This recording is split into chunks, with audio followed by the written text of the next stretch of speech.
નમસ્કાર, CP24 news સાથે હું રેશમા આપનું સ્વાગત કરું છું। મુખ્યમંત્રી શ્રી ભૂપેન્દ્ર પટેલે અખિલ ભારતીય વિદ્યાર્થી પરિષદ ગુજરાત પ્રદેશના 56મા અધિવેશનમાં હાજર રહ્યા હતા।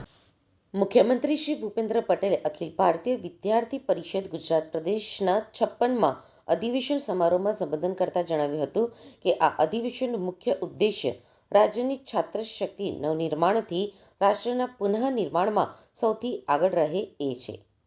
વડાપ્રધાન નરેન્દ્રભાઈ મોદીએ વિકસિત ભારતના નિર્માણમાં દેશની યુવા શક્તિ ઉપર ભાર મૂક્યો છે, ત્યારે વિકસિત ભારતના સંકલ્પને સિદ્ધ કરવામાં અખિલ ભારતીય વિદ્યાર્થી પરિષદની ભૂમિકા ખૂબ જ મહત્વની રહેશે, એવો વિશ્વાસ મુખ્યમંત્રીશ્રીએ વ્યક્ત કર્યો હતો।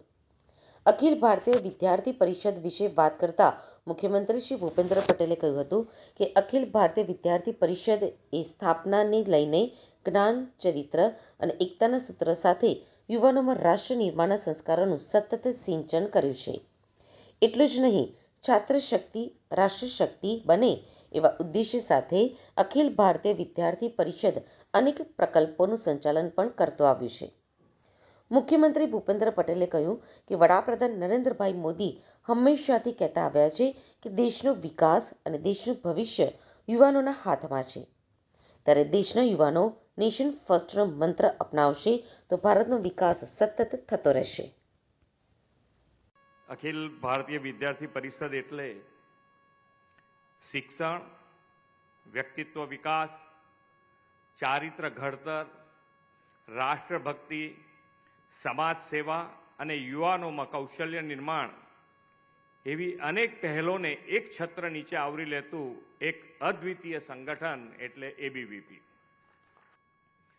વિદ્યાર્થી પરિષદ યુવાનોમાં રાષ્ટ્ર નિર્માણના સંસ્કારોનું સિંચન વિદ્યાર્થી કાળથી જ કરે છે, જે તેમનો આજીવન સ્વભાવ બની જાય છે।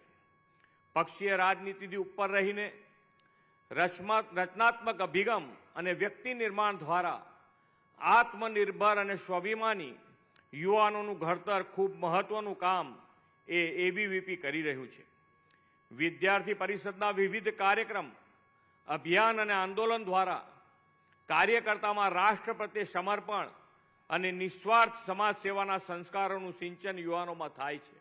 દેશના યુવાનોના બહુમુખી વિકાસ માટે વડાપ્રધાન શ્રી સતત પ્રયત્નશીલ છે। યુવાનોના પ્રેરણા સ્ત્રોત સ્વામી વિવેકાનંદજીએ કહ્યું છે કે મારો વિશ્વાસ દેશની નવી પેઢીમાં છે અને તેમાંથી જ મારા સાથીદારો આવશે। વડાપ્રધાન શ્રી નરેન્દ્રભાઈ મોદી પણ આ વિચારોમાં દ્રઢતાપૂર્વક માને છે અને તેમણે સંકલ્પ કર્યો છે કે જેમનું કોઈ પણ રાજકીય બેકગ્રાઉન્ડ ન હોય તેવા 1 લાખ નવયુવાનોને રાષ્ટ્ર નિર્માણ માટે રાજનીતિમાં જોડવા છે।